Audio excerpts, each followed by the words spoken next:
I'm joined by Nelson Sexton of Smartly Dressed Games, and we're going to be talking about Unturned today.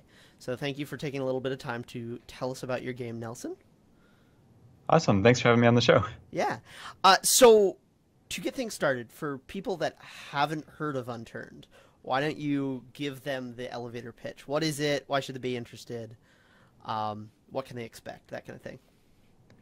I think at this point, Unturned 3 is kind of a open world modding sandbox. And it started off as more of like a survival kind of game, like DayZ, if you've played that. But nowadays, the majority of the community plays it as kind of a, create mods, make maps, kind of create your own thing or play other people's own things. And so then there's a lot of community plugins that are used, and there's the Steam Workshop integration. And so I think something like 90% of the servers are modded content right now. I'm not sure that's exactly what you're looking for, but No, that that's is what the game perfect. is right now. And I do want to talk about this kind of evolution of the game. So this Unturned first kind of came out back in 2014. So it's been quite a long life, and it's changed over that time. But before we talk about that, I wanted to talk about the thing that I think probably will capture people's attention first when they first, look at a trailer or look up Unturned, which is the art style, which is very unique to the game. I'll be quite honest, in my own group of friends, put a couple people off the game until they started playing it. So I wondered if you'd talk about kind of the history of this art style behind Unturned. Yeah, so I definitely get where you're coming from. When I first started working on the version of Unturned that's on Steam now, I think the art style that developed around the game is kind of what I could do at the time. I mean, like you said, it's been a while since it came out, and so you might notice there's been some, or players might notice that there's been some changes to art style over time as I've tried to kind of generally increase the quality of the graphics. Hmm. But I think that my ability set at the time was kind of the limiting factor on the graphics. But I do feel that it has its own like unique kind of thing. It has its own charm for sure. It's definitely.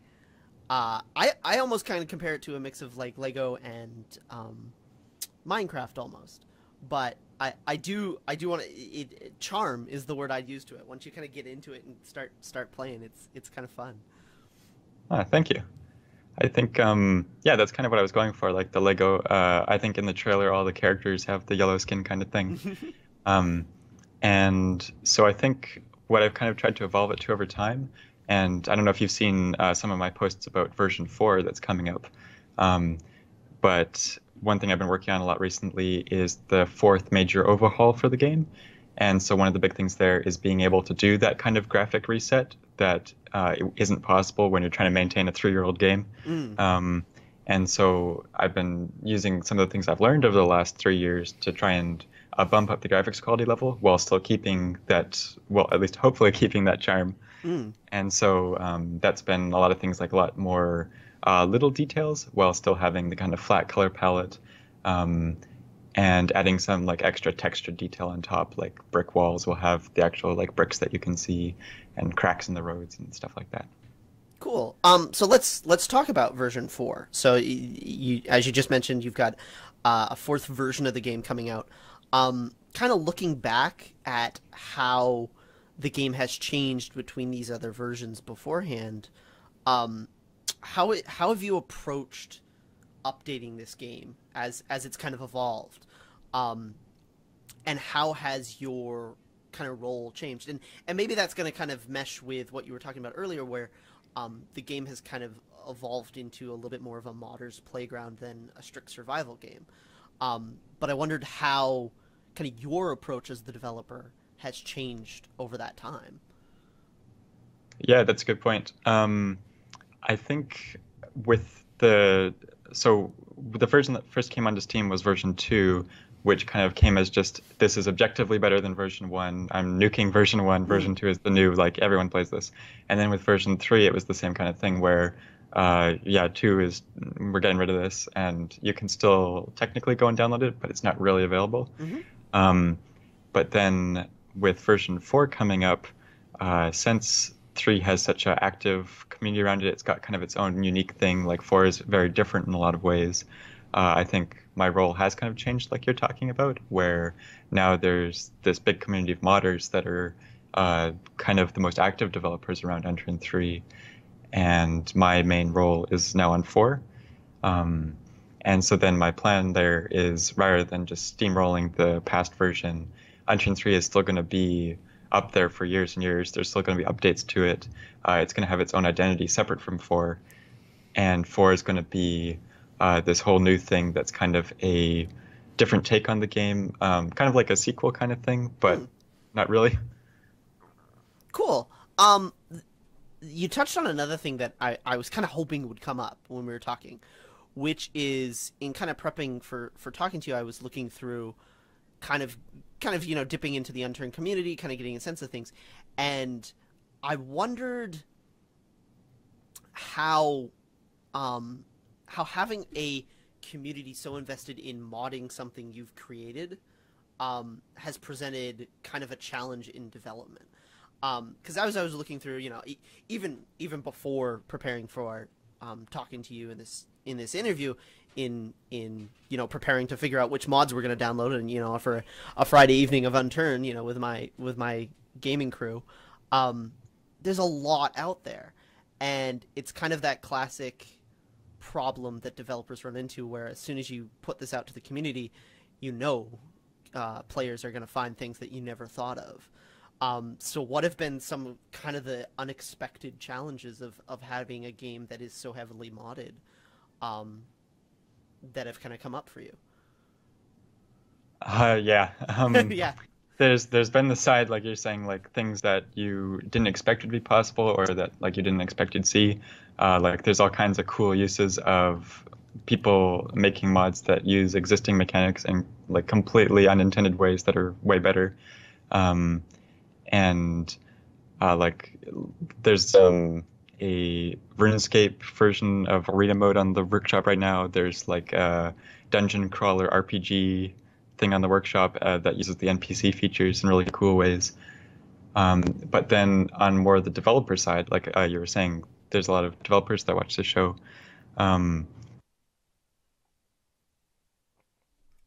So that's kind of presented some interesting issues where I have to be really careful changing the game, because there'll be a lot of people that are affected by if some mechanic changes, then it might break their stuff, or I can't really change the C# API very much because there's a lot of people that are like injecting code into the game's assemblies, or relying on being able to like patch the assembly to do different things. And that's one thing that's been kind of tricky with 3, is that the main code modding for the game, while the game does have some rudimentary code modding kind of stuff, there's a third-party service that some modders put together called Rocket, which hooks into the game. And so then, because I don't actually control the modding APIs, that can make things a little bit trickier. Sure. Yeah, it's gonna be a little bit of an interesting situation to be in, where, like you were saying, it's almost like you don't necessarily have the freedom to change what you built kind of willy-nilly, because that's going to affect the community that's kind of built up around this game. Definitely. It's not like if you're working on your own code, you can refactor something and fix up all the references to it or whatever. You refactor it, and then there's, who knows how many mods that are broken. Right.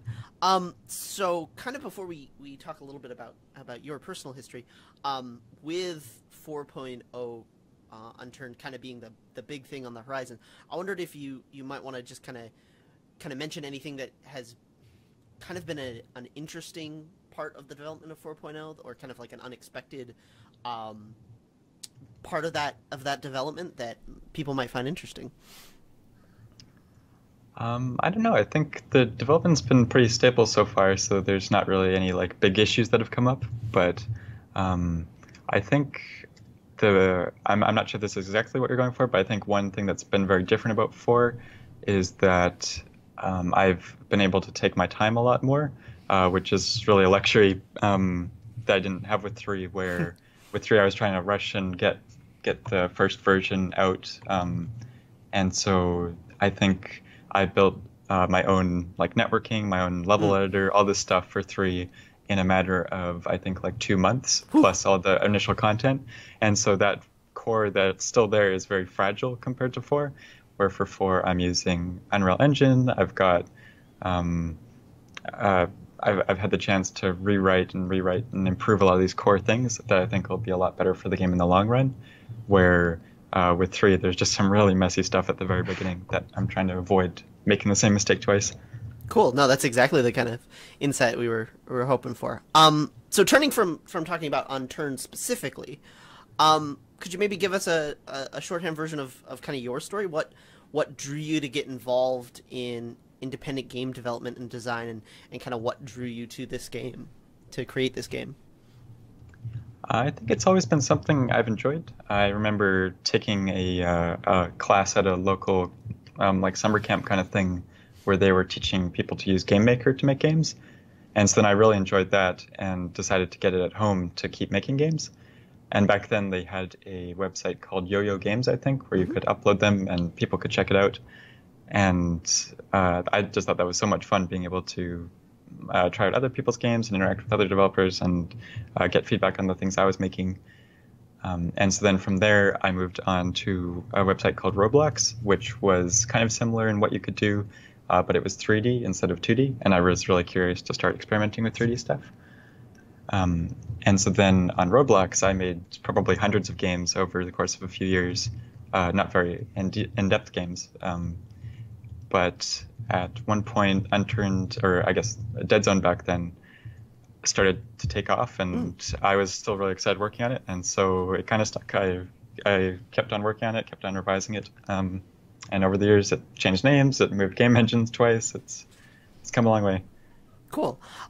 So what were some of the inspirations? I mean, you've already mentioned a couple of games during the course of this, talking to Daisy, some of the stuff with Roblox, but maybe not so much direct inspirations for Unturned, but games that when you think back on your history were kind of like linchpin moments for you. Is like, this is what I want to create. These are the kind of things I want to build. Well, like you said, Daisy is like a big inspiration for Unturned itself. I think in terms of general games that were really big, I think when I was little, I remember playing games like Myst, and so while that's completely unrelated to Unturned, that's a big, like, I guess, nostalgia factor kind of thing that's always stuck in my head.